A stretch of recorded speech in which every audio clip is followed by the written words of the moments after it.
Та subscribe дарж сувгаа захиалаарай. Мөн хонхон дээр дарснаар дараагийн шинэ бичлэг ороход танд мэдэгдэх болно.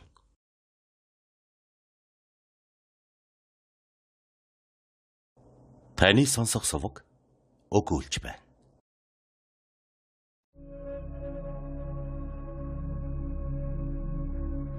Дэлхийн сонгодог зохиол. Зохиолч Теодор Драйзер. Америкийн эмгэнэлт явдал.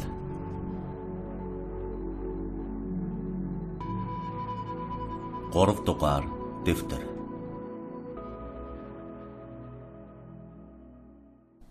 Нэгдүгээр бүлэг. Катаракт хориг 3 дахь бээрийн ам гэдэг нэрээр алдаршсан суурны захаас хойд зүгт Канадын хэл хүртэл 50 бээр, дорн зүгт Сенашет ба Инди нуруудаас Хесат ба Скаф голод хүртэл өргөнөөр 30 бээр газрыг эзэлнэ. Энэ газрын ихэнх хэсэг нь хүнгүй, ой болон нууруудаас бүрэлдэх боловч Кунц, Грасс Лейк, Омард Уоллес, Браун Лейк мэтийн жижиг тосгон суурнууд энд тэндгүй тархан төгжээ. Голхот болох Брижбургт бүх тойргийн 15,000 хүн амын 2,000-аас доошгүй нь оршин суудаг.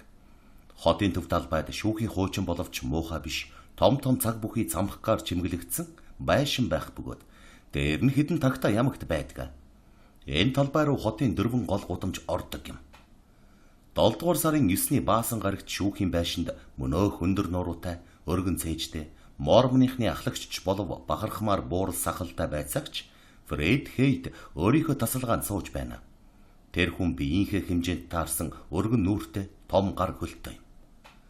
Манай өгүүлэх зүйл эхлэх үеэр өдрийн 2 цаг хагасын орчим Хейт худалдан авсан зүйлийг шуудангаар ирүүлдэг дэлгүүрийн барааны жагсаалтыг эхнэрийн хүсэлтээр авчруулан залхуу байдлаар хуудсыг эргүүлж байв. Тэр хүн хоолнд орсон 5 хүүхэдтэй таарах шаахай, хөрөм, малгай, жижиг малгайны үнийг харж байгаад өөртөө таарах өвлийн том хэмжээний том захтай, өргөн бүстэй, сүрлэг том товчтой пальто байхыг үзээд гонигтай бодол төрвөө. Энэ хүн жилд $3,000 орлоготой дээр эхнэр Элан үстэдэл авах гэж 3 жил гаруй мөрөөдөж байгаа болохоор энэ өвөл иймэрхүү гоёл авна гэж бодох юм ч хэрэггүй байна. Энэ талаар тэр хүн юу гэж бодлоо ч гэсэн удас дуугарч түүний бодлыг тасалдуулва. Тийм ээ. Хейт байна. Биг Битерний Уоллес айхам. За яраарай Уоллеса. 2 залуу живж гинэ. За жаахан хүлээж байгаарай. Хейт цалин авч байцаагчийн нарийн бичгийн дараагаар төрийн ажилд орсон шалмаг залуугийн зүг эргэж харва. Эрлэ. Мэдээ бичиж аваарай гэж хэлээд утсан тийш эргэж. За Уоллеса. Баримтыг тодорхой мэдээл. Тийм ээ тийм. Эмэгтэй хүүр олцсон. Харин нөхрийнх нь хүр олдоогүй. За. Өмнө эргийн дэргэд зав хөмөрсөн байсан. За. Доторгүй дэрсэн шляпа. За тэр хүүхний ам нүдний тус газар бертингийн ормор байсан. Тэр хүүхний пальто шляпан зочид буудалд байна. За. Пальтоны нэг өвөртөн захаа байсан. Хэнд хаягдсан байна. Маймко төргийн бэлц. Олдон авхада. За. Нөхрийнх нь хүрийг ирсээр л байна. За, одоогор ямар ч улмөр алгав. Ойлгож байна. За, сайн байна. Уоллесо, одоо миний хэлхийг сонс. Пальто шлапыг тэр байранд нөрхөө. Жаахан бодох бололцаал. Одоо 2 цаг хагас болж байна. Би 4 цагийн галт тэргээр очие. Зочид буудлаас галт тэргэн дээр автобус очдог байхаа. За, би түүгэрч нь очино. За ёо. За, Уоллесо, хүүр олоход байсан бүх хүний нэрсийг бичиж аваарай. Өөр юу гинэ? 18 футээс тоошгүй гүнзгий гинэ. За. Сэлүүрийн дохойд толгоон болт тэгэлжээ. За. Толгоон хүрэн болт. Гүй цаа юу. За. Цүмийг нь таны олсон байранд нь хэвээр үлдлээ гэж тушаагаарай. Би одоохон явлаа. Тийм ээ. Уоллесо, танд баярлалаа. Баяртай. Эрхэм Хейт харилцуурыг айжимхан өлгөж, туршлагатай өргөн сандлаасаа мөн айжимхан босож, өтгөн сахлаа илээд машины бичиж, нарийн бичгийн дарга мөн түшмэл, ерөөсөө юм бүгдийг хийдэг Эрл Ньюком тийш харваа. Эрл та цүмийг бичиж авбуу. Тийм ээ эрхмэ. Тэгвэл пальто, шиляпа авъя. Бид галт тэрэгэн дээр 3 цаг 10 минутанд очих хэрэгтэй. Галт тэрэгэнд ороод хэдэнгэрч дуудах хүснэгт бөглөж болно. Юу ч болсон 15-20 хүснэгт авч яваарай. Бид газар дээр нь олж болох гэрчүүдийн нэрийг бичих хэрэгтэй болно. За бас хэй тавхад уцтаж намайг өнөөдөр үдийн хоолнд тэрч байтугай сүүлийн галт тэргээр амжиж ирэхгүй байх гэж хэлээрэй. Бид тэнд маргааш хүргэгч магадгүй. Ийм явдал дээр ажил хэрэг яаж ч ирэхийг хизээч мэдэж болохгүй учраас ер нь л занаатаа байх хэрэгтэй дээ. Хейд чихтэй хуучны тасалгааны болонд байгаа шүүгээ тийш очиж түүнээс ирсэн малгай гаргаж авав. Тэр малгайны доошоо унжсан өргөн хүрэн догшин боловч чухамдаа сайн санаа бүхий бүлтгэр нүдтэй өдгөн сахалтай царайг нь нилээд сайхан төлөвтэй болгожээ. Хейд ийм маягаар чимэглэж аваад нарийн бичгийн дарагдаа. Эрлээ. Би дарга дээр түр ороод ирье. Та Республикнец демократ соннуудад уцтаж тэдгээртийн түүхийг хэлэх хэрэгтэй. Соннууд биднийг ямар нэгэн нуудаг байна гэж бүү бодъё. Буудал дээр уулзъя гэж хэлвэ. Тэгэд Хейд тасалгаанаас хүнд гიშгэн алхаж гарав. Сексгэр үстэй өндөр туранхай тун томоотой боловч заримдаа хадгадаг 19 орчим насны залуу Эрл Ньюком шүүхийн дуудлагын хэсэг хуудсыг нэн даруй шүүрэн авч өвөртөж ихэд Хейд авахад уцтаж хэлвэ. Дараа нь Эрл сонны газруудад уцтаж биг битерэнд болсон золгүй явдлын тухай мэдээлээд хөх бүч бүхий сэрсэн шляпа. Энэ малгай 2 дугаараар томтсон байва. Шүүрэн авч доошоогүй. Эрл энэ хязгаарт алдаршсан тун эрчимтэй прокурор Орвил Мейсны албан тасалгааны нээлттэй үүдэн дээр прокурорын ганц түргэн бичээч хөгшин хүүхэн Зила Саунслертэй тулгарваа. Тэр хүүхэн цэргийн прокурорын албан тасалгаанд орох гэж явсан боловч уулаасаа нилээд удаан хөдөлгөөнтэй эрхэм Ньюкомын яарч завинсан байдалтай байхыг харж гайхаад. Хөөе, юу болов? Та хаашаа ингэж их яарав гэж дуудваа. Золгүй явдал гарсан. Биг бид нар нуурт 2 хүн живжээ. Магадгүй энд үүнээс мууч явдал гарсан байж болно. Эрхэм Хейд тийшээ очино. Би хамт явнаа. Бид галт тэрэгэн дээр 3 аравт хүрэх ёстой. Та нар хаанаас мэдв? Энтхийн хүн үү? Одоогор мэдэхгүй байна. Гэвч энтхийн хүн биш байх. Хүүхний өврөөс Майами тойргийн бэлтэд судаг. Олдон авхаа гэгчд хаягдсан захиа олдсон байна. Эргэж ирээд бүгдийг ярив. Эсвэл танд уцаар хэлье. Борхон минь. Хэрэг энэ гэмт хэрэг байвал эрхэм Мейсэн сонирхох байх та. Тэгэлгүй явах бай. Би түнд уцаар хэлнэ. Эсвэл эрхэм Хейд өөрөө уцтан биз. Хэрв та Бад Паркер буюу Кэрл Бэднэлтэй уулзвал намайг хотоос гадагш явсан гэж хэлээрэй. Бас манай ээж дуцтаж хэлээрэй. Би өөрөө амжихгүй байх гэж айж байна. Бөө заваа уцтана. За баярлаа. Даргынхаа нэгэн жигд амьдралд цөмрөн орсон энэ үйл явдлыг маш их сонирхсан учраас Эрл 2 гიშгүүр алгасан хараж тойргийн шүүхийн шатаар хөгжөөнтэй цаваа гүйж був. Харин Саундерс авгаа даргыгаа бүгд найрамдах намын тойргийн баг гурал болох гэж байгаатай холбогдсон. Ямар нэг хэрэгээр явсан бөгөөд түүний албан тасалгаанд шин сонныг ярих хүн байхгүй гэдгийг мэдэж байсан учраас цэргийн прокурорын албан тасалгаанд очив. Тэнд нуур дээр болсон эмгэнэлт явдлын тухай мэдэж амжсан бүхнээ байгаа хүн бүхэнд хэлж болох байлаа. Таны сонсох сувг өгүүлж байна. 2 дугаар бүлэг. Байцаагч Хейд түүний туслагч хоёрын цуглуулсан мэдээнүүд хачин төгшүүртэй байдалтай байв. Их жаргалтай болов уу гэмээр аятайхан 2 жуулчны хамт зав алга болсны маргааш өглөө зочид буудлын эзний санаачилгаар эрэлт гарсан бөгөөд арлын цаана сарны аманд хөмөрсөн зав, шиляп, толгойн оролт цэлтийг олжээ. Тэгэд зочид буудлын бүх албан хаагч, газарчид энэ ажилд амжиж элссэн хүмүүс нэн даруй нуурт чумбаж үзүүртэй дэгээ бүхий урт модоор ёроолыг тэмтэрч живсэн хүмүүсийн хүүрийг олж уснаас гаргах гэжээ. Өгсөн хүүхэн нь залуу бөгөөд царайлаг, хамт явсан хүн чинээлэг бололтой залуу байсан гэж газарчин Сэм Шүп зочид буудлын эзэн завны станцын түрээслэгч нар ярьсан учраас энтхийн цөөн тооны хүмүүс түлээчд зочид буудлын албан хаагчид энэ явдлыг сонирхсан төдийгүй бас өрөвдөх сэтгэл төрнө. Түүнээс гадна тийм салхигүй сайхан өдөр ийм хачин золгүй явдал яаж тохиолдог юм гэж бүгд гайхаж байв. Их удаан хэрэлгүй маргаашийн үд дунд мод барьж тэмтэрч явсан түлээчин Джон Пол гэгч нэг хүн Робертогийн платыг дэгээгээр гогтон түүнийг гаргаж ирэхэд улам их уймэлдвэ. Түүний ам хамар баруун нүдний доод талд бэртсний улмар илт харагдсан бөгөөд энэ нөхцөл байдал нь энд байсан бүх хүмүүст шууд с ิจ гтэй мэт санагдав. Сэлүүр дээр сууж байсан Жо Рейнерийн хамт уснаас татж гаргасан Жон Пол тэр хүрийг хараад хөөрхий минь өд шиг хөнгөн юм. Энэ хүүхэн яаж живж чадсныг ч ойлгохгүй байна гэж дуалтав. Жон Пол хашлаг дээгүр тонгоож Робертог чирэг гараараа шүүрэн авч норж амьсгалгүй болсон биеийг нь зав дотор тавив. Тэр завсар нөхд нь бусад завинд дохио өгсөн учраас тэд дуудлагыг түргэн хүлээж авпаа. Жон усанд ээдэрч хүүхний нүрийг халгалсан урт өтгөн хөрөн үсийг нь хажуу тийш болгоод үзэхгүй юу? Жон минь хар. Энэ жаалыг ямар нэг юмар цогсон юм шиг байна. Хараач гэв. Удалгүй хөвж ирсэн завинуудын бүх түлээч зочид буудалд байрлагчид Робертогийн нүүрэнд хурсан цусыг үзэж эхэлвэ. Төвний хүүрийг хойд зүгт завны станц тийш явуулж нуур дээр хамт явсан хүний хүүрийг ирж эхэлмэгцээ. Энд нэг л учир байна. Хөхөрсөн байна. Тэгээд ерөөсөө бас ийм дүлгөөн өдөр энэ зав яаж хөмөрч чадсан юм бэ? Энэ усны ёроолд ямар нэг хүн байгаа эсхийг одоохон үзнэ. Гэх зэрэг таавар яриа гарч байваа.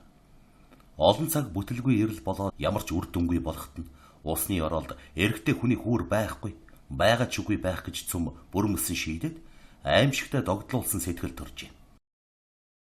Түүний дараа Клайд Роберто нарыг өртөөн дээрээс очиж авчирсан газарчин ба Биг Битер нь Грасс нууруудын зочид буудлуудын эзний хоорондын ярианаас дор дурдсан зүйлүүдийг олж тогтоосон байна. Нэгт. Живсэн хүүхэн чемдана Ган лож өртөөн дээр орхисон байхад Клиффорд Голден чемдана авч явсан байна. Хоёрт. Грасс нуурын зочид буудал ба Биг Битерийн зочид буудалд бичсэн тэмдэглэлүүдийн хооронд с ิจ гбүхий зөрөө байсан бөгөөд нэгэнд нь Карл Грэхэм, нөгөөд нь Клиффорд Голден гэж тэмдэглэсэн байваа. Гэтэл гадаад байдлаар нь үзэхэд энэ бол яриагүй нэг л хүн байж. Хоёр зочид буудлын эзэд наривчлан ярилцсны дараа түүнд лавтаа итгэжээ. 3 дугаарт Клиффорд Голден буюу Карл Грэхэм гэгч нь түүнийг Биг Битерэнд авчирсан газарчнаас өнөөдөр нуур дээр олон хүн бий юу гэж асууж байсан байна. Үүний дараагаар энэ хэрэг с ิจ гтэй юм гэж байсан бүдэг бадаг таавар нь бүрч үнэмшмээр зүйл болжээ. Энэ талаар ямар нэг эргэлзэх юм үлдсэнгүй бололт. Умар дойд суугч хүмүүс гүн их сэтгэл завилсан бөгөөд үнэн зөв сэжиглэж байгаадаа итгэж байна гэдгийг хөрөлдсөн ирсэн байцаагч Хейтэд нэн даруй мэдэгджээ. Клиффорд Голден буюу Карл Грэхэмийн хүүр нуурын ёроолт хизээж байгаагүй гэж тэд бодож байна гэж. Хейтч завны станцын дэрэгдэх жижиг байшинд орон дээр нямбаалан тавьсан үл мэдэг хүүхний хүүрийг үзэж тэр нь залуу бөгөөд хөөхөн хүүхэн байсныг хараад гадна байдлаас төдий биш харин с ิจ хардлагаар дүүрсэн эргэн тойрны бүх байдлаас болж бас хачин завнав. Түүнээс гадна Хейт зочид буудлын конторт буцаж ирээд Робертогийн полтоны өврөөс олсон захидлыг уншихдаа хамгийн муухай с ิจ төржээ. Яагад гэвэл Хейт дор дурдсан зүйлийг уншижээ. Граснор, Нью-Йорк мужус. 7 дугаар сарын 8. Хайрт ээж минь ээ. Бид одоо энд гэрлэхийг завдаж байна. Гэвч би үнийг ганцхан өөрт чинь л бичиж байна шүү. Энэ нь одоогоор нууц зүйл учраас энэ захиаг аавд ерөөсөө хинтч битгий үзүүлээрэй. Би цус сарын баяраар учрыг нь өөрт чинь хэлсэн учраас санаагаа битгий зовоорой. Битгий асуугаарай. Миний тухай хинтч битгий хэлээрэй. Зөвхөн та надаас захиа авсан. Миний хаа байгааг мэднэ гэж хэлж болно. Битгий айх юм юу байхгүй. Ээж таныг тэрч хоёр хацрыг чинь чангуулсан. Бүү сандраа айх юмгүй гэж аавд итгүүлэхийг бод. Тэгэхдээ түнд Эмилиад ч, Томд ч, Гриффордд ч юу ч битгий хэлээрэй. За юу? Таныг олон үнсий. Таны хайртай Берта. Жич. Энэ бүгд нь отоогоор нууц зүйл учраас бид хоёроос өөр хүн мэдэх ёсгүй. Харин жаахан байсан ч байгаад энэ нь нууц байха боллоо гэдгийг би танд бичнэ. Гэж. Хуудасны баруун дээд өнцөгт догтуу дээрхийн нэгэн адил Граснуур зочид буудал Нью-Йорк мужус Джек Эванс эзэн гэлсэн тамга байв. Тэдний зочид буудалд Грэхэм нөхөр Авгай гэдэг нэрээр тэмдэглүүлж энд хонсны дараа өглөө нь энэ захидлыг бичсэн бололтой. Залуу хүүхнүүдийн хөнгөнийг яана. Энэ хоёр хүн зочид буудалд эрэм хоёрын дүрээр буусан боловч эрэм бололцоогүй байсан нь захидлаас үзэхэд тодорхой байна. Эрхэм Хейт охин хүүхдүүдтэй бөгөөд Тэдэнтэй хайртай байсан учраас энэ захиаг уншихдаа дотор нь ар зас хийжээ. Гэтэл энд түүнд нэг бодол төрөв. Тойрогт сонгуул болох цаг ойртож байна. 11-р сард орон нутгийн бүх засаг захиргаа түүний дотор байцаагч чигч эх 3 жилийн хугацаанд дахин сонгох болно. Түүний дээр энэ жил тойргийн шүүгчийн сонгуул болно. Түүний бүрэн эрхийн хугацаа 6 жил. 8-р сард өөрөөр хэлбэл бараг цаалахад бүтэн хагас сарын дараа бүгд найрамдах ба ардчилсан намуудын тойргийн баг гурал болох бөгөөд тэр хурлуудаар зохих албан тушаалд хүмүүсийн нэр дэвшүүлэх болно. Гэвч одоогийн прокурор одоохондоо тойргийн шүүгчийн тушаалаас өөр тушаал гордож чадахгүй юм а. Учир нь тэр хүн прокурорын тушаалд нэгэнт 2 хугацаа улиран суусан ажээ. Энэ нь түүний хөдөө газрын ус, төрийн уран илтгэгчийн авиасын аж төдий биш. Харин шүүхийн дээд түшмэлнийхээ хувьд найзуудтай янз бүрийн тус хүргэх бололцоотой байсны ачим. Гэтэл одоо тэр хүн хэрв нэр дэвшиж улмаар сонгогдох хувь заяа нь оногдохгүй бол түүний улс төрийн нэр хүнд төгсгөл болох ёстой. Түүний бүрэн эрхийн бүх үеийн турш түүнийг дэвшгэд тусалж чадах, ингэхлээр хоошидж сонгогчдын итгэл хүндэтгэлийг олно гэж бодох эрхийг олгох тийм шүүх таслахын нэгч томхон хэрэг гараагүй явдалд хамаг аюул оршиж байв. Гэтэл одоо Биг Питерэнд болсон явдал нь Хейтийн дотны бөгөөд тун ашигтай найз. Одоогийн прокурор байгаа энэ хүнийг хүмүүсийн зүгээс анхаарч талархахад хүргэх чухам тийм хэрэг байж бүрэн болох юм гэж хурц ухаандаа байцаагч бодноо.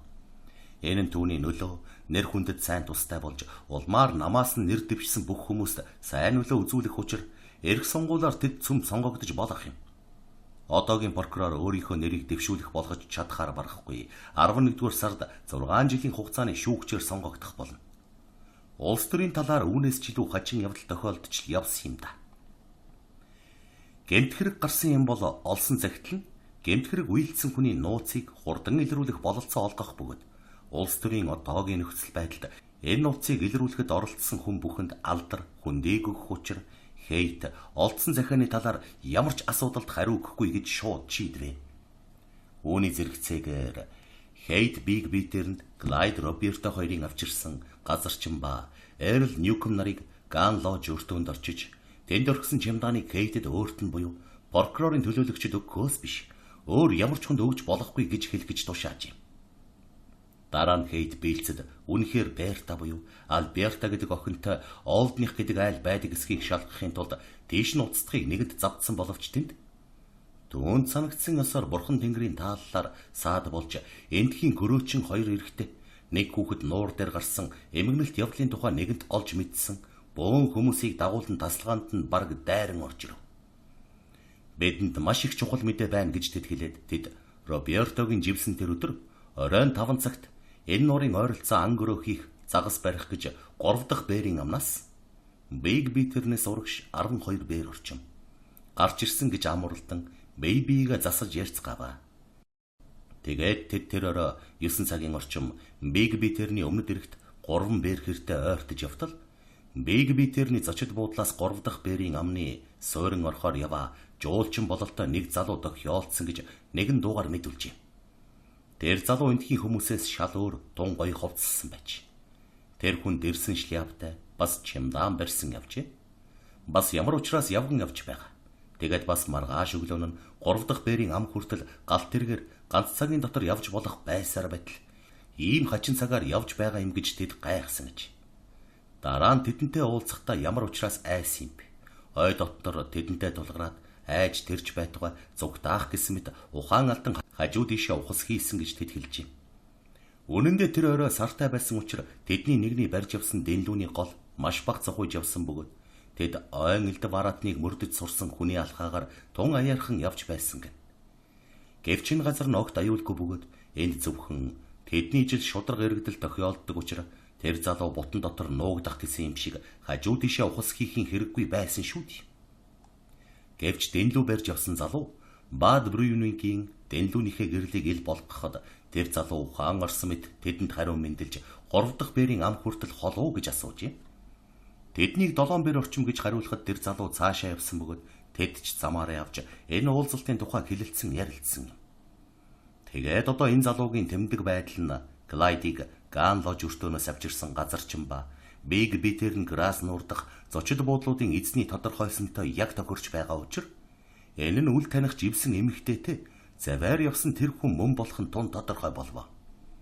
Эрл Ньюком 3 дахь бээрийн аман дахь ганцхан зочид буудлын эзнээс тэнд үл таних нууцгай хүн очсон эсхийг утсаар асууя гэж даргаасаа зөвшөөрөл ав. Очсонгүй гинэ. Түүнийг энэ 3 гөрөөчнөөс өөр нэг ч хүн хаанч үзээгүй бололтой. Ой тохиолцсны маргааш өглөө түүнтэй адил төсөөтэй бөгөөд чимдан барьсан боловч сэрсэн шляптай биш. Харин сарвчтай малгайтай залуу шээрэнд үзэгдсэнийг мөн тэр өдрийн оройн мэдсэн боловч тэр хүн агаарт замхарсан мэт алга болжээ. Тэр хүн 3 дахь бээрийн ам шээрэн хоёрын хооронд явдаг хун гэдэг уурын жижиг хөлөг онгоцсон цуусан байна. Гэвч дараа нь түүний мөрийг алджээ. Ийм хүн ирсэн буюу явсныг шээрэнд одоо хүртэл нэг ч хүн санахгүй байл. Тэрч байтугай Ахмад өөрөө хожим нь мэдүүлснээс үзэхэд энэ хүн яаж буусныг анзаарсангүй ажээ. Энэ өдөр хөлөг онгоцсон дотор 15 хүн явсан бөгөөд Ахмад тэдний нэгийг ч олигтой санаж чадсангүй. Гэвч итгээд нь хинч байлаа гэсэн цуутай, самбаатай хорт итгээд юм а гэж биг битерний бүх хүмүүс айжимда гуйвалтгүй өнөмшөв. Тэгээд түүнийг барьж баривчилж аваасаа гэж хүн бүхэн хүсхийн ихэр хүсэж байв. Өөдгүй итгэд алуурч нуур дээр болсон өрөвдөм эмгэнэлт явдлын тухай мэдээ газар сайгүй нэг амнаас нөгөөд дамжин утсаар цахилгаанаар орон нутгийн Олбани дэх Argus Times Union буюу Лекүргдэг Стармитийн сонинуудад хүртэл тархан очжээ. Тэгэхдээ энд аимшигтай гэмт хэрэг үйлдсэн байж магадгүй гэсэн битүү яриа гарч байв. Таны сонсох сувг өгүүлж байна. 3 дугаар бүлэг. Байцаагч Хейт албан үргээ биелүүлээд буцах замдаа цааш нь яах билээ гэдгийг эргцүүлэн бодож явлаа. Энэ гашуудалтай хэрэг дээр тэр ямар алхмыг хийх ёстой вэ? Хейт явахынхаа өмнө Робертог бас дахин харж сэтгэл нь үнэхээр их догдолжээ. Тэр хүүхэн маш залуухан, гэмгүй бас хөөрхөн санагджээ. Сарж даавуугаар хийсэн төв хөх платын чихтэй том нуглаа түүний биед наалтсан байлаа. Жижиг гарыг нь цээжин дээр нь тавьсан байваа.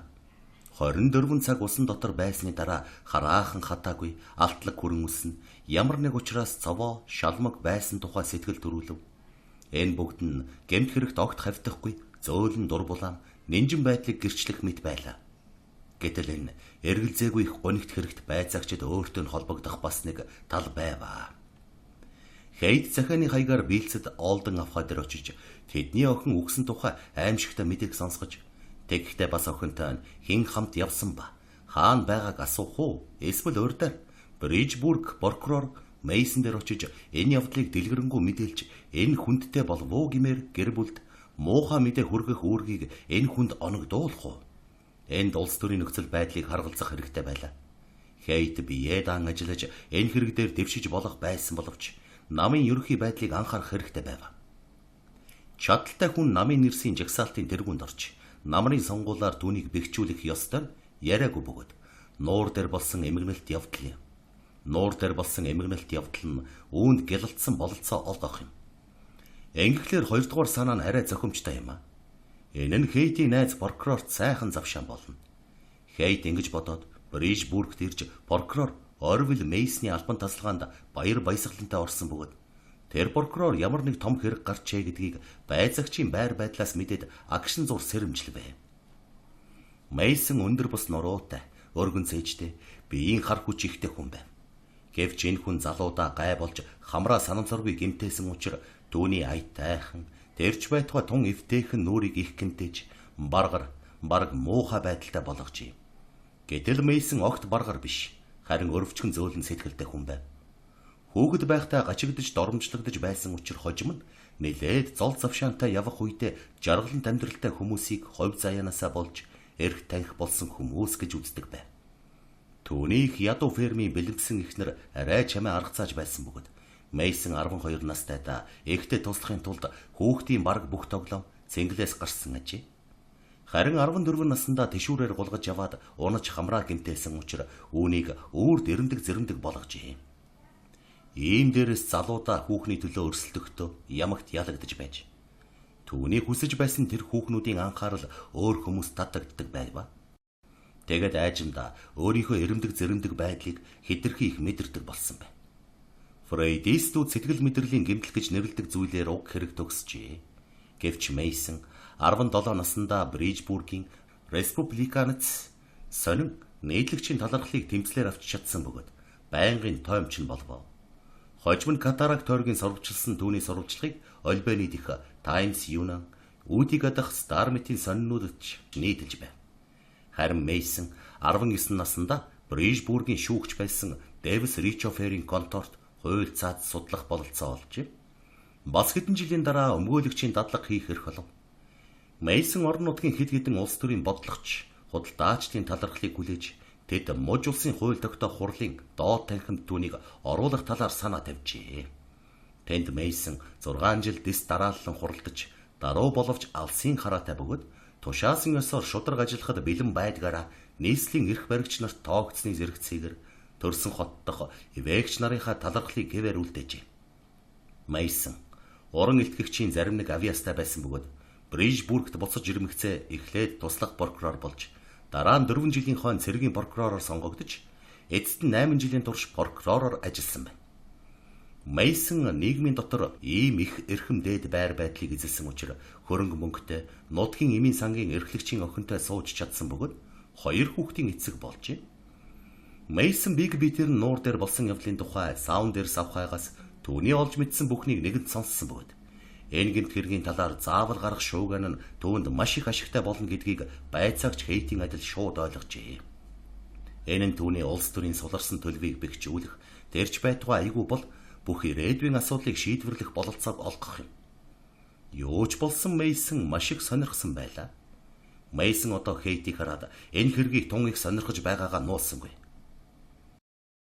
За, хорондоо Хейт. Ажил яаж байна? Орвилмен. Би Биг Битернээс дөнгөж сая ирлээ. Би танд баг зэрэг цаг зарцуулахад хүрэх ажил олсон гэж санаж байна. Хейтийн том бүлтгэрнүүд нь энэ юунд ч хэрэггүй үнээс арай илүү зүйлийг гэрчилж байв. Та нуур дээр болсон золгүй явдлыг хэлж гин үү? Чохом тийм эрхмэ. Энд ямар нэг муу зүйл бий гэж бодох үндэс танд байна уу? Орвила. Энэ бол хүн алсан явдал гэдэгт би өчөөхөн төдийч эргэлзэхгүй байна. Гэж хэлээд Хейтийн баргар нүд харлан гялалцаж. Үнэн дээр юуны өмнө болгоомжлох нь чухал учраас энэ бүгдийг одоогоор бид хоёр л мэдж байх хэрэгтэй. Үнэн дээр тэр залуугийн хүр нуурын ёроолоос олдохгүй гэдэгт би хараахан бүрэн итгээгүй байна. Гэвч Орвел минь, миний санахад энэ бүгд нь маш их сэжиглэлтэй юм.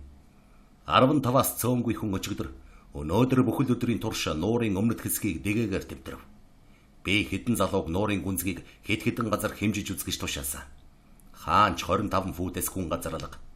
Одоо хүртэл эрэгтэй хүний ямар ч ор мөр алга. Харин эмэгтэйг өчигдөр өдрийн 1 цагийн орчим гаргаж авсан бөгөөд түүнийг тийм их удаан эрэхэд хүрсэнгүй. Орвел минь, маш хөөрхөн бөгөөд 18-20-с хэтрэхгүй тун залуу хүүхэн юм а. Гэвч нэлээд хэдэн маш сэжигтэй зүйл байгаа учраас би түүнтэй хамт явсан хүний хүрийг тэнд байхгүй гэж бодож байна. Үннийг хэлэхэд золгийн гэмт хэрэгтэй ийм их төстэй явдлыг хараахан үзээгүй юм. Хейт ингэж хэлээд зүрхий илэгдэж шол хойсон цамцныхаа баруун өврийг ухаж Робертогийн захиаг гаргаж ирвэ. Хейт захиаг найздаа өгөөд сандал ойртуулан тавьж сув. Тэр завсар прокурор захиаг уншиж эхэлвэ. За эн чинь нэлээд сэжигтэй юм байна да гэж Мейсон захиаг уншиж дуусмагцаа хэлээд. Эрэгтэйг одоо болтол олоогүй гэж та хэлв. Харин та тэр авгаатай уулзсан уу? Тэр авгаа энэ хэргийн талаар юу мэдэж байна гэв. Орвел минь, би түүнтэй уулзаагүй гэж Хейт айжмын бодсон байдалтай хариулаад. Ямар учиртайг нь би танд хэлье.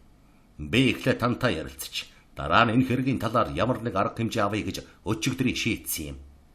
Манайд одоо улс төрийн нөхцөл байдал ямар байгааг та өөрөө мэднэ. Хэрв энэ хэргийг зөв гүйцэтгэх юм бол энэ намар олон нийтийн санал сэтгэлд сүрхий нөлөөлөх юм. Үнэн дээр бид улс төрийн бодлогыг ийм гэмт хэрэгтэй хавсарган хутгах ёстой гэж би бодохгүй байгаа боловч бид энэ хэргийг илрүүлснээ бидний гавья болохоор гүйцэтгэж яагаад болохгүй байхсан бilé. Тэгээд би урдаар тантай ярилцах гэж шийдсэн юм. Хэрв таныг хүсвэл би тийшээ яваад ирье. Гэвч миний саналаар бол та өөрөө явж энэ залуу хэн гэдэг ямар янзын хүн болохыг магадaltaж ирсэн дээр байна. Хэрэг бид энэ хэргийг туйлданд хүргэх юм бол ийм хэрэг нь улс төрийн үүднээс ямар утгатай болохыг та өөрөө мэднэ. Орвил минь. Үүнийг та хийж чадна гэдгийг би мэдэж байна гэв. Баярлалаа Фред минь. Баярлалаа гэж Мейсон баяртай хариулаад захиагаараа ширээгдэлсэж найз руугаа харан. Миний тухай баярлан боддог чинь би танд маш их баярлалаа. Таныг хамгийн зөв зам сонгож авсан байна гэж би бодож байна. Энэ захиаг танаас өөр хинч үзээгүй гэдэгт та итгэж гин үү? Зөвхөн догтойг нь л үзсэн. Тэгээд бас түүнийг зөвхөн ганц эрхэм хаабарт зочид буудлын эзэн харсан юм а. Тэр хүн загтлыг хүүхний пальтооны өврөөс олсон бөгөөд энэ загтал алга болох буюу эсвэл байцаагч ирэхээс өмнө задрах магадгүй гэж айсан учраас өөрөө авсан гэж надад хэлсэн юм. Зоолгүй явдлын тухай сонсмог зоол үл бүтэх явдал гарчээ гэж шууд сансан юм гэж тэр хүн хэлж байна лээ. Түүний хэлж байгаагаар бол тэр залуу маш их бухимдан нэг л хачин байдалтай байсан гэн. Фред минь маш сайн байна. Тэгээд одоогор энэ хэргийн тухай хэнд ч юуч бидхий хэлээрэй заа юу. Би одоохон тийшээ явъя. Харин та өөр ямар нэгэн мэдээгүй юу? Эрхэм Мейсон одоо маш их сэргэж их эрчимтэй болоод тасралтгүй асуулт тавьж тэрч байтугай хуучин найзтайгаа захирангуй дуугаар ярих болвоо. Баггүй юм олж мэдсэ гэж байцаагч гүн бодолтой ихэнсэг байдалтай хариулаад хөөхний нүүр дээр хөхөрч нүжирсэн тэмдэг байгаа сэжигтэй байна. Орвил минь баруун нүдний дор зүүн шанаа дээр бас уруул хамар дээр нь байгаа юм. Хөөрхийн амтныг чулуу буюу мод эсвэл сэлүүрийн нэгээр цогсон байж болох юм. Сэлүүрүүд тэнд ойрхон хөвж байсан. Орвил минь тэр хүүхэн бүр хүүхдээрээ дүртэй маш жаалхан тун хөөрхөн хүүхэн боловч буруул ажил хийжтэй. Одоо би танд тайлбарлая гэж байцаагч хэлээд дуугүй болж өврөөсөө нусны том алчуур гарган нусаа чанга нийж сахлаа сайдэр тэнилгээд. Тэнд надад эмч олох зав гараагүй.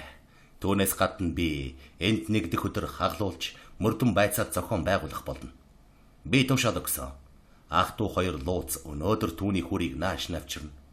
Гэвч 3 дахь бээрийн аманд суудаг 2 гөрөөчин нэг хүүхэд 3-ын мэдүүлэг хамгийн сэжигтэй байна. Тэд 4 дахь өдрийн орой биг биетэрэнд гөрөөлөх загас барихаар явж байжээ. Би айралд тэдний нэрийг тэмдэглэж дуудлагын хуудас таглаж нэг дэх өдөр тэднийг байцаагаар дууд гэж тушаасан гэв. Тэгэд байцаагч эдгээр хүмүүс Глайдтай санамсаргүй уулзсан тухай тэдний мэдүүлгийг дэлгэрэнгүй ярва. Мо гэж гүн их сонирхсан прокурор байн дуу алдаж байна. Орвил минь бас нэг зүйл байна гэж байцаагч үргэлжлүүлэн би 3 дахь бээрийн аманд зочид буудлын эзэн шуудангийн дарга. Тентхийн цагдаагийн дарганараас утсаар лавлаж асуу гэж эвэлд даалгасан боловч тэр залуу ганцхан л хүн үдсэн бололтой. Энэ нь 3 дахь бээрийн ам Шэйрэн хоёрын хооронд зорчдог хөлөг онгоцны ахмад мөн юм. Түүнийг та таних байхаа. Би түүнийгч дууд гэж эвэлд тушаасан. Түүний хэлснээр бол 5 дахь өдрийн өглөө 8 хагасын орчим хун онгоц Шэйрэн хүртэл анх дугаар удаадаа явах гэж байхад тэр залуу хархуу буюу гадаад байдлаар нь үзвэл түүнтэй тун адил ямар нэг хүн хөлөг онгоцонд сууж Шэйрэн орох билет авчээ. Тэр залуу чемдан барьсан бас сарвчтай малгай өмссөн байсан бол тэр 3 хүнтэй ойд уулзахдаа шиляб малгайтай явжээ. Түүнийг тун хөөрхөн хархуу гэж Ахмад хэлж байна бил. Овоо хийцтэй гой хувцс өмссөн дээд зиндааны бол бөө гэмээр хүнээс их хөндөй хүн байсан гэн. Мо гэж Мейсон хэлв. Би айралд Шэйрэн руу уцтаж тиймэрхүү хүн түүгээр очсон эсхийг аль болох хүнээс асуу гэж даалгасан. Үнэн дээр түүнийг тэнд үтсэн хүн байхгүй бололтой. Юу ч болсон өчигдөр орой намайг тэндээс явах хүртэл мэдээ ирсэнгүй. Гэвч би Эвлиг цагилгаанаар эндхийн бүх зочид буудал, цуслангийн байр, төмөр замын өртөөнд түүний таних тэмдгийг мэдэгдэх хэрэгтэй гэж тушаасан учраас хэрв тэр хүн энэ хавьд байгаа бол түүнийг хурдан олох болно. Миний ажиллагаа таны сэтгэл таарна гэж би бодсон юм а. Хэрв та одоо надад дайчлах хуудас өгөх юм бол би тэр чемданыг Ган лож өртөөнөөс авчирч танд өгмөр байна. Тэр чемданд бидний мэдвэл зохих юм байж юу магад. Би түүний хойноос өөрөө очноо. Тэгээд дараа нь амживал өнөөдөр Граснур 3 дахь бээрийн ам Шэйрэн орох санаатай байна. Тэнд юу магадalж болохыг үзээхтэй. Гэвч Орвил минь энд хүн алсан ил байх гэж би айж байна. Тэр залуу хүүхнийгээ урдаар Граснурын зочид бодолд дараа нь биг биетэрэнд авчирч өөр нэрээр тэмдэглүүлсэнийг бодохгүй юу. Түүний чемданыг өртөөн дээр орхиод өөрийнхөө чемоданыг авч явсан байна. Гэж хэлээд Кейт толгоогоо ноцтой сэгсрэн. Орвил минь. Олигтой хүмүүс ингэж явахгүй шүү дээ. Та мэднэ. Харин эцэг эх нь урдаар энэ хүний хэн болохыг мэдээгүй байж яагаад охиноо энэ хүнтэй цуг явуулсан юм бол гэдгийг л би мэдэхгүй байна. Тэр зүйтэй гэж Мейсон эвлэгхэн зөвшөөрөв. Энэ хүүхэн тийм ч гимгүй зантай хүүхэн биш байсан бололтой гэж Мейсон их сонирхон боджээ. Хууль бусаар хандсан байна.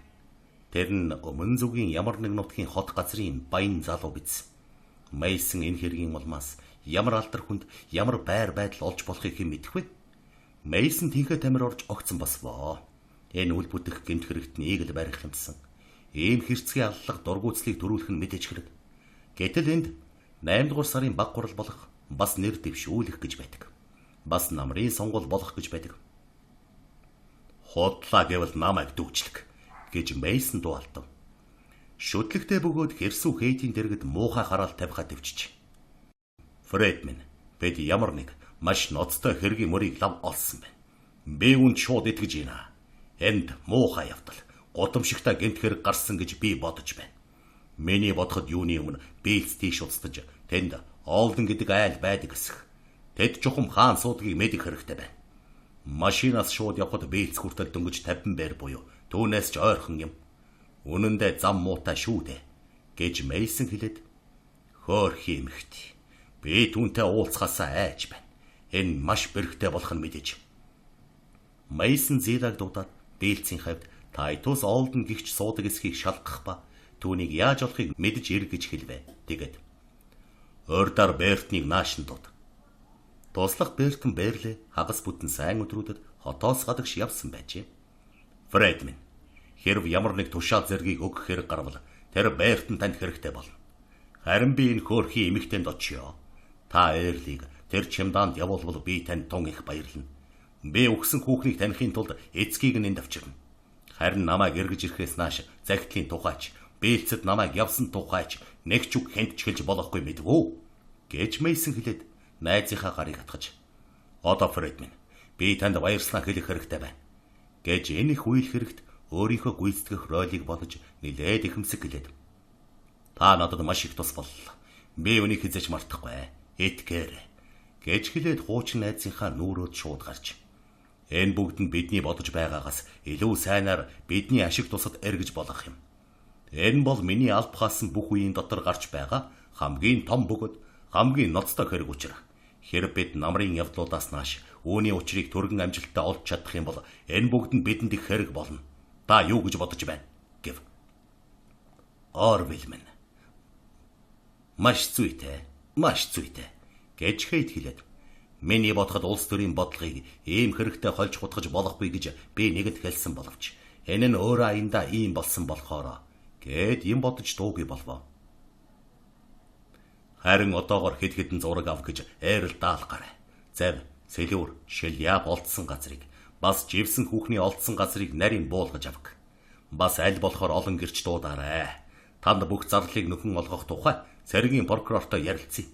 Би маргааш буюу нэгдэх өдөр эндэрч өөрөө энэ ажлыг гардаж хий гэж прокурор хэлв. Мейсон Кейтийн гарыг атгаж мөрөн дээр нь алгадваа. Түүнийг анх аарсан явдалд маш их хөөрч инхлэр ирээдүйд их горилго төрсөн Кейт аимшигт сэрсэн шляпа өмсөж маш өргөн халахгар балтойгоо давчлаад хот хоорондын утсаар үнэнч Эрлиг дуудах дөөнд заавар өгөх. Кейт өөрөө гэмт хэрэг гарсан газар дахин очихоо мэдэгдэхийн тулд албан тасалгаанда буцаж ирвэ. Таны сонсох сувг өгүүлж байна. 4-р бүлэг. Орвил Мейсон анхнаасаа аваад энэ гэр бүл өөрийнх нь адил гачигдал зовлон дарлал, доромжлал үзэж байсан байх гэдгийг ойлгосон учраас Олдныхныг шууд өрөвдөж байваа. Мейсон хагасайн өдрийн 4 цагийн орчим Брижбургээс албаны машинаар хүрэлцэн ирээд өмнөө хуучин өрөвдөлтөй дороо байшин мөн толгойн бэлд 10-чны үүдэнд богино ханцуутай цамц комбинезон өмссөн Тайтус Олден биеэрэ байхыг олж үзжээ. Төвний царай дүрс бүх байдал нь өөрийнхөө чармаалтын ашиггүй болохыг сайдрах ухамсарладаг. Бүдэлгүй хүн болохыг гэрчилж байв. Одоо Мейсон Брижбургээс гарахынхаа өмнө утсаар яриагүйдэ харамсваа. Ийм хүнд охиных нь үгсэн тухай мэдээ аимшигтай цохилт болох юм гэдгийг тэр ойлгож байв. Тэр завсар Тайтус өөрийнхөө зүг ирж яваа Мейснийг хараад энэ бол замаас авах гэж явуулын хүн юм гэж бодоод ээлдэгхэн ойртож ирвэ. Та эрхэм Тайтус Олдон мөн үү? Тийм ээ эрхэм. Би мөн байна. Эрхэм Олдон гоо. Миний нэрийг Мейсэн гэдэг. Би Бриджбургээс ирсэн Катаракт ойргийн прокурор байна. Тийм үү эрхэм гэж Тайтус хэлээд прокурорт тэгээд бас ийм хол тойргийн прокурорт миний хэрэг юу байдаг билээ гэж гайхав. Мейсэн юунаас эхлэхээ мэдэхгүй Тайтусыг харваа. Түүний авчирсан эмгэнэлт мэдээ энэ илт дорой тогтворгүй хүнийг алах мэдээ болох бололт. Тэд байшингийн өмнө ургасан өндөр хар гацуур моднуудын нэгний дор зогсож байв. Түүний өргөсөнд салхи шүнгэнэж дэлхийтэй чадсуу эрт цагийн дууллаа шивгэн давтаж байв. Эрхэм Олдон гоо гэж Мейс өөртөө өвөрмөц бос ноцтой зөөлөн байдлаар эхлээд та найда Берта буюу эсвэл Алберта гэдэг нэртэй охин бий юу? Би түүний нэрийг яг таг нарийн мэдэхгүй байна гэв. Роберта гэдэг юм гэж Олдон засаж хэлээд дотроо ямар нэг муу юм зөгнөж арзасгив. Мейсэн энэ хүн дараа нь түүний мэдхийг хүссэн бүх зүйлийг олигтой ярьж чадахгүй болох байх гэж айс хийгээд ярьж. Дашрамд нь та энд Клиффорд Голден гэдэг залууг танихгүй биз гэж асуув. Би тийм хүн би гэж хэзээч сонсоогүй шиг санаж байна гэж Тайтус яаралгүй хариулв. Эсвэл та Карл Грэхэм гэдэг хүнийг таних уу? Үгүй эрхэм. Тийм нэртэй хүнийг санахгүй байна. Би тэгэж ботсон юм гэж Мейсэн Тайтуст хандхаас илүү өөртөө хандан дуулдаад. Одоо танаа охин хаан байгаа вэ гэж чанд бөгөөд захирангуй асуув. Одоо Лекуркт байгаа. Тэнд ажил хийдэг юм. Та юунд асууж байгаа юм? Тэр охин ямар нэг муу юм хийсэн буюу эсвэл танаас ямар нэг зүйлийг гуйсан уу? Гэт тэр хүн мөрийж хүч гарган нэмцгэлсэн боловч цэнхэр хөхнүүд нь сандран бачимдсан байдалтай байв. Эрхэм Олдон гоо. Ганцхан минут хүлээж байгаарай гэж Мейсэн зөөлөн мөртөө шийдэмгий хэлээд одоо танд цөмийг тайлбарлая. Гэвч би урдаар танд 2-3 асуулт тавья гэж хэлээд Тайтус ноцтой өрөвдсөн байдалтай харж та охиноо эцсийн удаа хэдэд үтсэн бэ гэв. Охин өнгөрсөн 2 дахь өдрийн өглөө эндээс явсан. Лекуркт буцаж очих хэрэгтэй байсан. Охин тэнд Гриффитсийн зах цамцны фабрикт ажилладаг. Харин бас 1 минут хүлээгээрэй гэж прокурор шууд хэлээд. Би одоо цөмийг хэлье.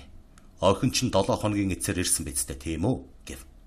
Охин амралтаараа ирээд энд бараг цаалбал 1 сар байсан гэж Тайтус яаралгүй дэлгэрэнгүй хэлээд Бэйн барагтаа байсан учраас жаахан амархаар гэртээ ирсэн. Харин явах үедээ тун ирүүл болсон. Эрхэм Мейсэн гоо. Та түнд ямар нэг муу юм тохиолдсон гэж хэлэх гээгүй байх гэж би найдаж байна. Гэт гайхсан байдалтайгаар борлсон урт гараа эрүүндээ ойртуулж хэрвээ миний толгой тийм сэтгэл төрдөгсөн бол гэв. Тайтус бухимдсан байдлаар тарчиг буурал үсэ илвэ. Та охиныгоо явснаас хойш түүнээс мэдээ аваагүй юу гэж прокурор тайван хэлээд хүнд цохилт өгөхөөс өмнө аль болох их мэдээ олж авах гэж хатуу итгэж охин чинь Лекуркт биш өөр ямар нэг газар очно гэж мэдэгдээгүй юу гэв. Үгүй эрхэм. Бид ямар ч мэдээ аваагүй. Харин түнд минь гай зовлон учраагүй бидтэй. Та хэлээч дээ. Ямар нэг муу хэрэг хийв үү? Үгүй тэг ёсгүй. Гэвч таны ингэж асууж байгаа. Таны ингэж ярьж байгаа. Тайтус баг зэрэг чижигнэж цонхгоор нэмгэн уруулда гараа хүргэв.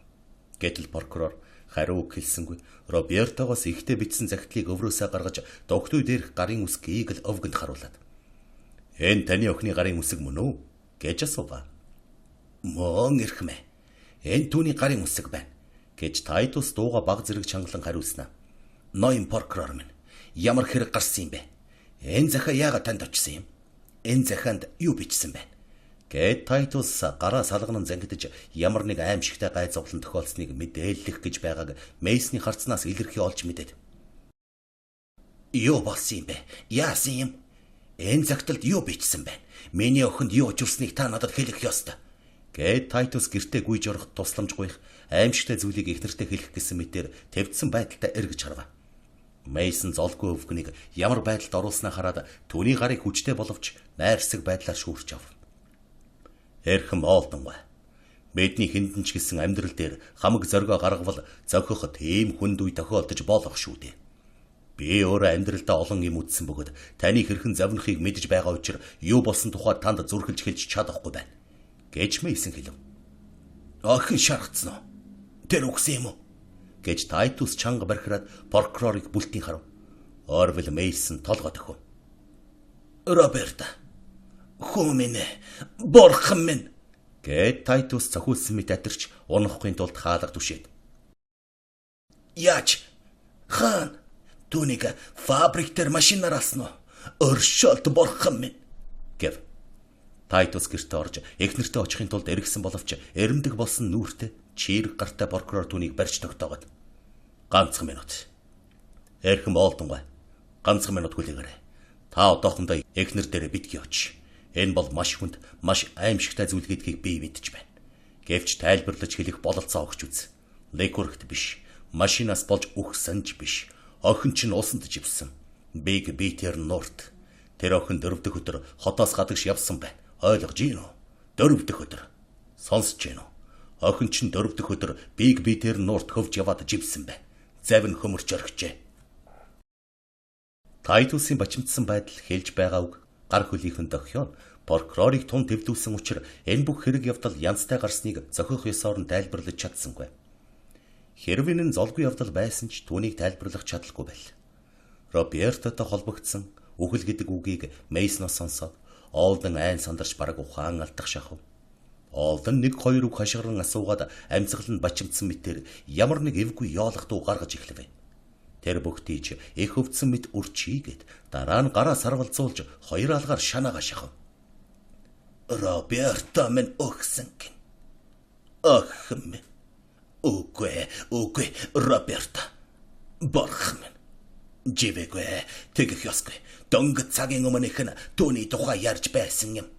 Их нүунийг сонсвол үхэн. Энд ч намайг ал. Бурална.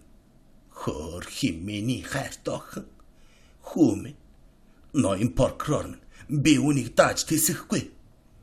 Олдон Мейсныг ядарсан байдалтай хүнд дарж түшгэд Мейсон түүнийг аль болохоор дэмжихийг чармаав.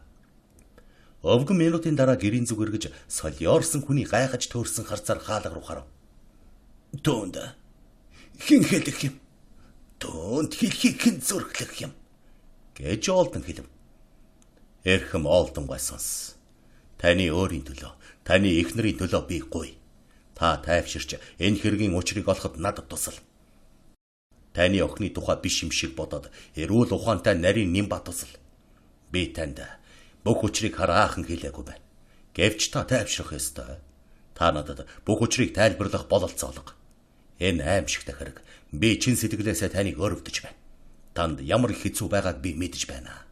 Гэвч энд таны мэдвэл зохиох аимшигтай хүнд хүчээр байдал бий юм. Та миний үгийг сонсооч. Тэгээд Мейсон Тайтусыг сугдсан хിവэр Робертогийн үхэлтэй холбогдсон янз бүрийн баримт сэжиг бүхий зүйлийг аль болохоор түргэн бөгөөд лавта мэдэгдэв. Дараа нь түнд Робертогийн захиаг өгч уншуулад төгсгөлдөнө. Энэ бол гэмт хэрэг мөн. Эрхэм Олдон минь. Гэмт хэрэг мөн. Эрхэм Олдон минь. Хэрв ална гэдэг тийм ширүүн хүйтэн үгийг хэрэглэх юм бол энд яриангүй алсан байна гэж бид тэнд Брижбургт бодож байгаа бөгөөд наад зах нь тийм болвоо гэж айж байна. Гэж дуу алдаад дуугүй болоход нь гэмт хэргийн тухай дуулаад сандарсан Олдон өөртөө юу хэлж байгааг ойлгоогүй мэтэр түүнийг гөлрөн харав. Би таны сэтгэлийг хичнээн хүндэтгэж байгаа боловч өөрийнхөө тойрогт хуулийн гол төлөөлөгч болохынхоо хувьд энэ Клиффорд Голден буюу Карл Грэхэмийн тухай эсвэл танаа охиныг зэлүүд нуур тийш дагуулж очсон тэр хүний тухай таны юу мэдэж байгааг мэдхийн тулд өнөөдөр энэ дэрх нь миний үүрэг гэж үзсэн. Эрхэм Олдон, таныг одоо тун их зовж байгааг би ойлгож байна. Гэлээ гэсэн чи энэ хэргийн учрыг олоход надад бүх хүчээрээ туслах явдал бол таны үүрэг бөгөөд энэ нь бас таны хүсэл байх ёстой гэж би үзэж байна. Танаа эхнэр юу ч болсон энэ этгээдийн тухай юу хүн хуухан мэднэ. Үгүй дээ, түүний нэрийг мэднэ гэдгийг энэ захиа харуулж байна. Гэж прокурор дахин ярив. Тэгээд Мейсон захиан дээр хурууга жохто тогшив. Олдон охиныгоо гайтай хөөтө хүчирхийлэлд автагдсан бололтой гэж ойлгомогц. Түүний гашуун зовлонгийн сэтгэлд төрлөх анчны сониучсан, уур хилэн, тачаадалтай холилдсон ямар нэг араатан адгуусын зөн төрөв. Энэ бүгд нь түүнийг биеэ барихад хүргэсэн учраас одоо Олдон прокурорын хэлж байгаа зүйлийг дуугүй хөмхий зун сонсож байв. Түүний охин зүгээр живсэн биш. Харин алагдсан. Тэгэхдээ захианаас үзэхэд түүнтэй суухыг завдаж байсан ямар нэг залуу алсан байна. Гэтэл Олдон тийм хүн байсныг ч мэдсэнгүй ажээ. Эхнэр нь мэдсэн байхад тэр мэдээгүй байдаг хачин юм. Бас Роберто түүнд мэдэгдэхийг хүссээгүй байв. Түүний шашин шүтлэг, толсгоны хүмүүсээс хот болон хотын бүх завхаа зайдан сүсэг бишрэлгүй амьдралыг сэжиглэн үздэг заншил, дадлаас үүссэн санаа. Өөрөөр хэлбэл Ликүргт Робертотой учирсан хотын ямар нэг баян залуу, уруу татагч, мэхлэгч суу хамөгч, уруу татаад дараа нь хэлсэн үгэндээ хүрэхийг хүсээгүй бололтой. Гэлсэн санаа түнд тэр даруй төрөв. Охиных нь эсрэг ийм гутамшигтай гэмт хэрэгүүд дүүлсэн хүнээс өшөөг авах гэсэн тэсгэлгүй, намдашгүй хүсэл агшин зур дүрлцв. Үл бүтэх этгээд, хүчирхийлэгч, хүн алхагч. Роберто Ликүргт хөдөлмөрийнхөө шударга замаар амгалан тайван, төвшин томоотой, аз жаргалтай явж өөрийгөө тэжих, хөгшдөдөө туслахаар ажиллаж байгаа гэж тэрч эхнэр нь ч бодож байжээ. Гэтэл 4 дахь өдрөөс 5 дахь өдрийн өглөө хүртэл хүүрэн нуурын оролт хэлтэж байсан байна. Ингээд охиныхоо аимшигт хов заяаны тухай сэжигчгүй, зөөлөн дэвсгэр дээрээ хэвдэж ярилцаж тэнэж байжээ. Одоо ч уг хүүр хааны газар хүний тасалгаанд буюу аягүй бол хүүрийн байшинд хэвдэж байгаа бөгөөд дөрсөн хүмүүсийн инхри гар түүнийг асарсангүй. Маргааш хайхрамжгүй хүйтэн сэтгэлд түшмэд түүнийг бриж бүрхт аваачих болно. Борхон байтгал юм бол тийм үл бүтэх этгээдийг залхаахгүй орхихыг зөвшөөрөхгүй. Үгүй зөвшөөрөхгүй гэж Олдон сандран дуалтав. Би буянтны хүүхдүүд хаягдсан байхыг, түүний удам ухс аатнууд хоолгүйж явахыг бас үзэх болно гэж тэр гинэт иш татав. Тэр гинэт хорсож ажиллахыг хүсэв. Одоо би цүмийг эхнэртэй хэлэх ёстой. Тийм. Одоохон хэлэх ёстой. Уга та эндээ хүлээж бай. Эхлээд би ганцаартан цүмийг хэлэх. Энэ түүнийг сүйд болгоно гэдгийг мэдэж байна. Гэвч тэр цөмийг мэдэх ёстой. Тэр хэн болохыг бидэнд хэлэх магадгүй. Тэгвэл бид оргож холтгоос өмнө барьж авах болно. Хөөрхи охин минь. Хөөрхи бяцхан Роберто минь. Миний үнэнч сайн санаатай хонгор охин минь. Тэгээд Олдон учир удахгүй юм бүвтнэж, завинсан, бараг ухаан алдсан царай гаргаж бүгдийн үрчиж, галдуган болох залгаа байрны зүг эв хавгүй алхав. Тэнд Олдон авгай маргаашийн нэм гаргийн хоолнд хэрэглэх ямар нэг онцгой зүйл бэлтгэж байсныг тэр мэдэх ажээ. Гэвч тэр босгон дээр зогсвоо. Түүнд цаашаа явах зориг дутжээ. Олдон амьдралын хайр өршөөлгүй, ухаарагдшгүй, гайхрамжгүй хүчний өмнө хүн даан жарчаагүй байдгийн амьд биелэн бай. Олдон авгаа эргэн харж ховирсан царайг үзээд гар нь мэдээ алдан унжваа. Тайтусын мууяр ёрлсон харц нь авгаан эцэж ядарсан боловч амгалан тайван төвшин байдлыг нэг мөсөн үгүй болгов. Тайтус борхон минь. Ёо болвоо. Гараа намчилж амаан гайлган нүдээ өөрийн ирэхгүй, учир зүггүй, амар муухай сүмэлгэд дараа нь дахин том ам нээж эцэстэн. Роберто гэж ганц үг хэлв. Тэр яагав Тайтуса. Тэр яасан бэ? Дуу гарсангүй. Дахин амнууд гар нь татвалцав дараа. Өгчээ. Тэр живсэн байна. Гэж хэлээд мөн тэнд хаалганы дэргэд байсан вандан дээр хүч алдарн суув. Олдон авгаа ойлгоогүй агшин зур түүнийг хараад дараа нь ойлгох мөртөө нэг ч үг дуугарсангүй шалан дээр нам овно. Харин Тайтус ихнэрээ хараад. За тэр ингээл байсан юм. Энэ аимшигт амнаас болж амь хагцлаа гэж хэлж байгаа мэтээр тол гойгоо дохиж байв. Тэр айжмхан босож эхнэр дээрээ очиод өвдөг дээрээ сөхөрч өндийлгөх гэж оролджээ. Дараа нь мөн айжмаар босож галтгооны өрөөнөөс гарч байшингаа тойроод шингэж байгаа нарны зүг гарч энэ хөөр хилэлтэй бүтэлгүй фермер эхнэртээ ямар уй гашуутай мэдээ хүргэсэн тухай бодож байгаа Орвил Мейсний сууж байсан эвдэрхий шатны зүг бодов. Мейсон бүх юм өөрөөр эргэсэн энэ хэрэг Мейсонд өөрт нь ашигтай хэдий боловч ерөөсөө гараагүй болоосоо гэж дүр зур хүсжээ. Гэвч Мейсон фермерийн арга ёстой адил дүрийг хармагцаа босон хараач Олдонг тойрч гараад залгаа байрны зүг яаран очив. Мейсон бараг охиныхоо адил тийм жижигхэн эмзэг Олдон авгааг шалан дээр дуу шуугүй ухаангүй хэвтэж байхыг хараад чирэг гараараа өргөж хоолны өрөөнд дундуур гарч нийтийн том тасалгаанд орж тэнд байсан хажуулдаг майжгийн орон дээр тавьба. Дараа нь түүний судсыг барьж үзээд усны хойноос гүйв.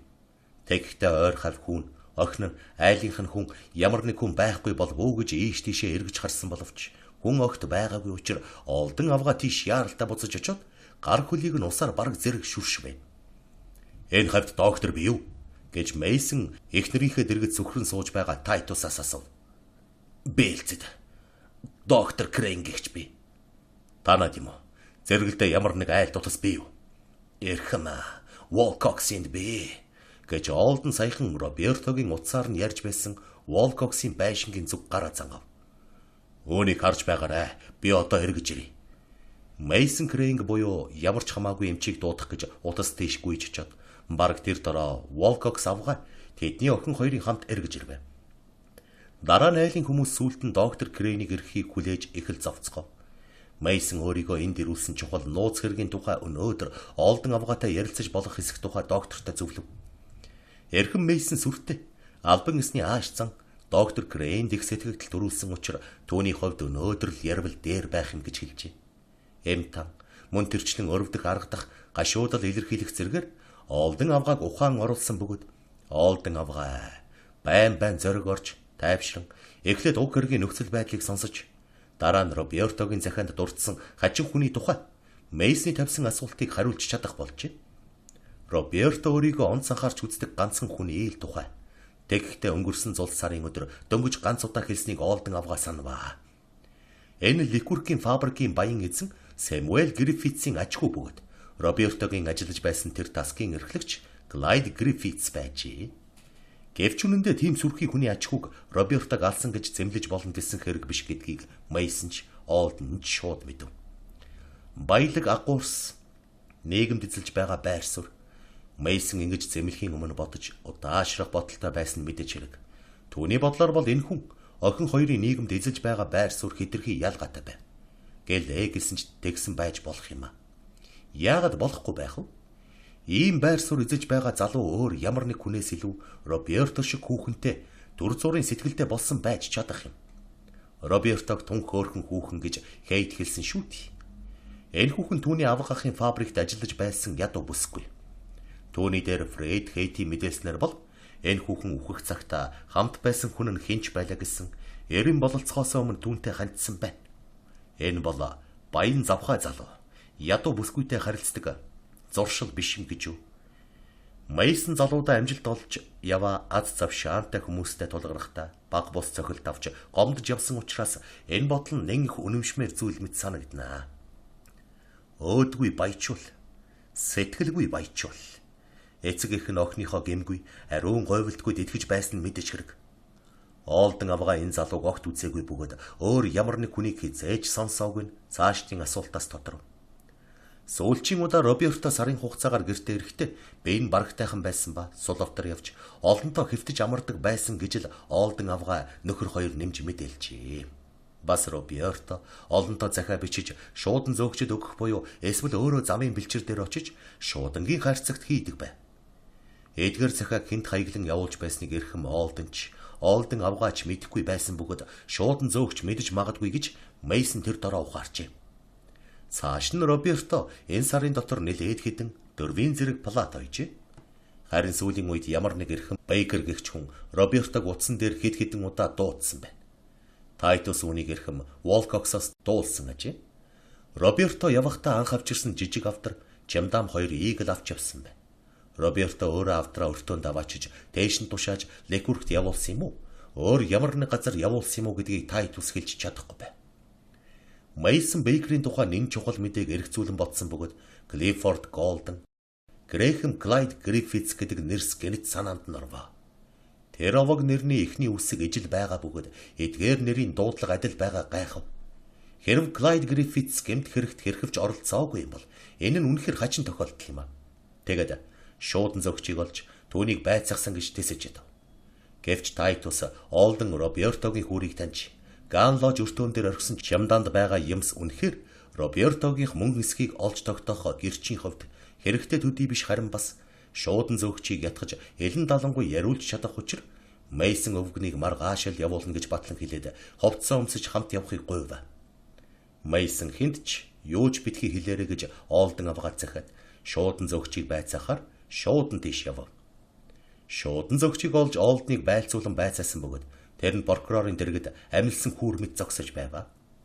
Роберто сүүлийн удаа энд ирэх хугацаанд түүнд хэд хэдэн 12 билүү 15 захиа өгсөн. Дэрч байтугай тэдгээрийг цүмийг нь Лекүрк рүү хэн билээ. Тийм.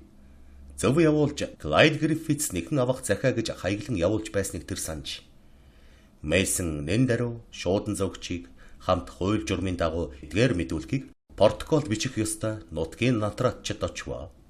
Дараа нь прокурор өөрийнхөө албан тасалгаанд туцтаж Робертогийн хүүрийг Брижбургт нэгэнт авчирсныг мэдэд машиныхаа байдаг хурдаар тийшээ яаран одов. Оройн 9 цагт ах トゥ лүүц нарын оршуулах товчооны хүлээн авах тасалгаанд хүүрийн дэргэд Бертон Берли, Хент, Эрл Ньюком нар цуглав. Тайтус ухаан алдах шахан огныхоо нүрийг харж байв. Энд Мейсон.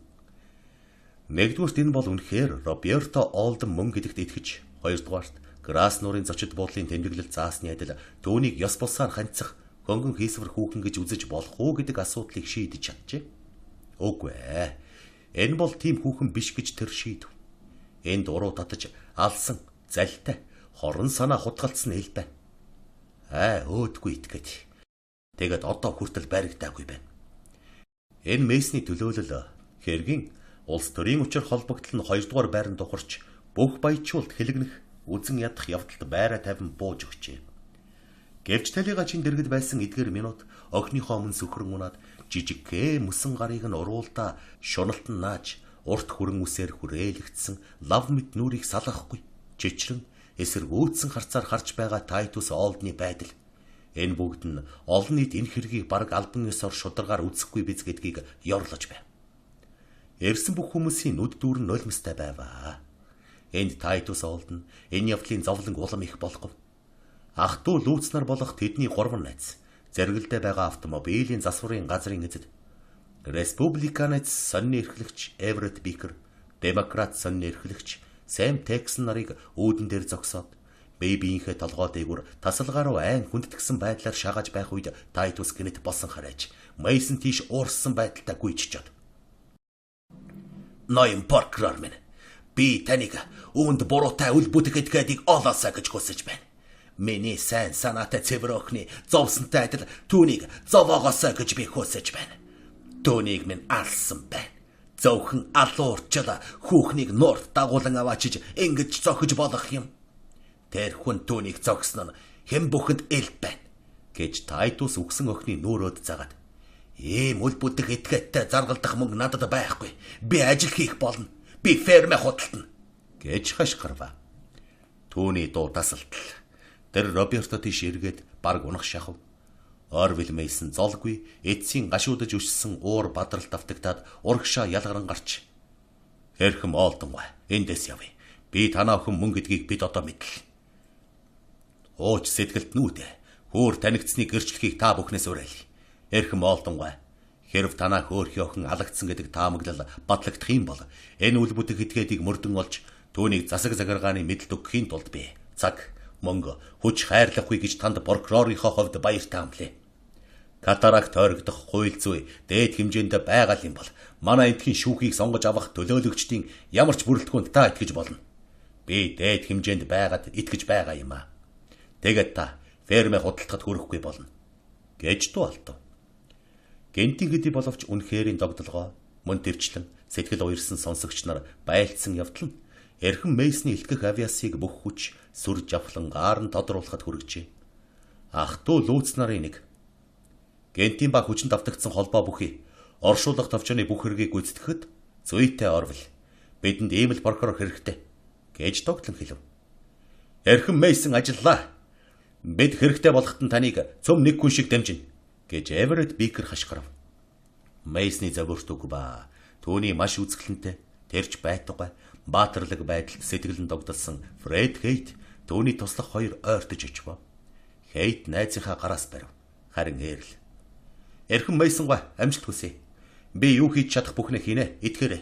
Ган лож нуур дээр орхисон чимдааныг битгий мартаарай. Тэр чимдаан таны албан тасалгаанд бий. Би 2 цагийн өмнө Бертон шилжүүлэн өгсөн гэв. За зүйтэй. Би мартах шахчээ гэж Мейсон нэн тайван хичээнгүй хэлв. Саяхны хилэмгийн өрөвч байдал өнгөрчээ.